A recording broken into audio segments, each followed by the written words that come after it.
Olá, alunos e alunas de ED2 do segundo período do curso de Direito da PUC-Cerro.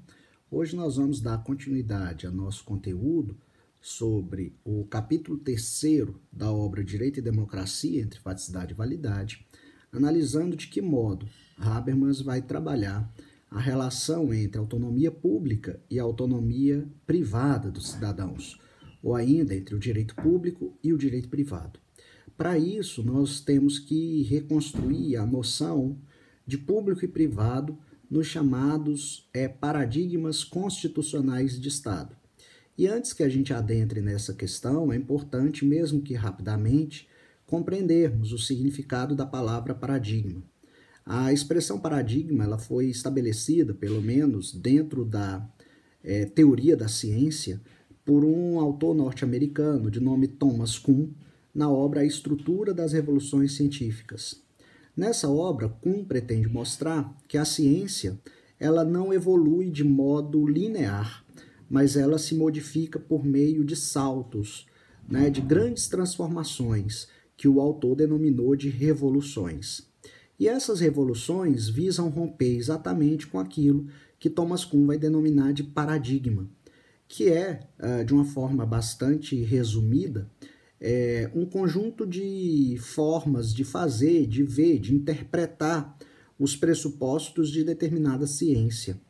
É bem verdade que Kuhn pensou a ideia de paradigma apenas para as ciências exatas, especificamente para a física.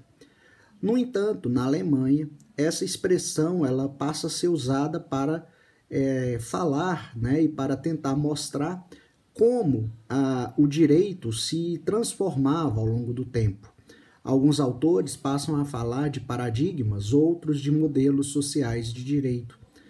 O caso de Habermas, por exemplo, que vai falar de paradigmas jurídicos da modernidade.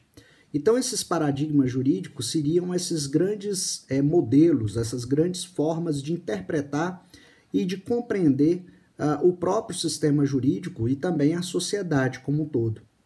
Na modernidade, então, vai se afirmar a existência de dois grandes paradigmas, do Estado liberal e do Estado de bem-estar social, e a construção ainda incompleta de um terceiro paradigma, que Habermas vai denominar de paradigma procedimentalista do direito, enquanto aqui no Brasil nós vamos denominar de paradigma do Estado democrático de direito. Pois bem, nesse primeiro paradigma do Estado liberal, ele vai nascer com as primeiras constituições, ou seja, a Constituição norte-americana de 1787 e a francesa de 1791. Nesse paradigma, nós temos uma visão de mundo baseada na ideia de liberdade econômica, É a vitória do liberalismo econômico representado pelo lema francês laissez-faire, laissez-passer, ou deixar fazer, deixar passar. Entende-se nesse momento que a sociedade ela deve se autoconduzir por meio de regras que ela mesma vai construir, tendo em vista a ideia de igualdade e liberdade das pessoas.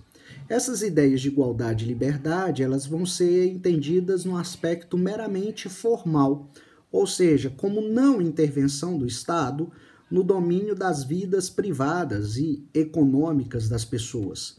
O Estado aparece aí apenas para a proteção dos contratos e das relações estabelecidas entre as diversas pessoas. Entendia-se que, assim, haveria a garantia das iguais liberdades para os cidadãos. A própria política, portanto, o espaço público, vai ser visto como algo decorrente do espaço privado, porque a participação no espaço político vai se dar pela quantidade de dinheiro, pela renda que as pessoas possuem. Nós vamos ter, portanto, enormes restrições ao direito de voto, esse direito vai estar apenas nas mãos de pouquíssimas pessoas que detêm patrimônio. Por exemplo, mulheres não podiam votar, escravos e estrangeiros, ou seja, quase a maioria da população. Então, nesse primeiro modelo, nós vamos ter uma primazia, uma força maior do espaço privado em detrimento do espaço público. Nós podemos dizer, então, que no paradigma do Estado de Direito há uma superioridade da autonomia privada em relação à autonomia pública.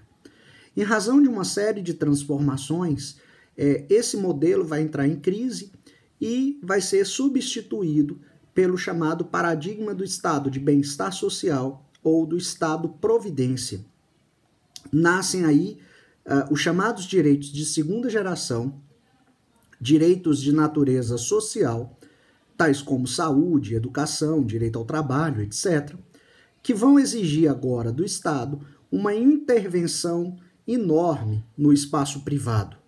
Né? Nós temos então aí o nascimento de novos direitos, a universalização, né, do direito ao voto, do direito eleitoral, o aumento exponencial da participação política dessa sociedade, de modo que agora o direito público ou a autonomia pública passa a ter primazia, preferência sobre a autonomia privada dos cidadãos.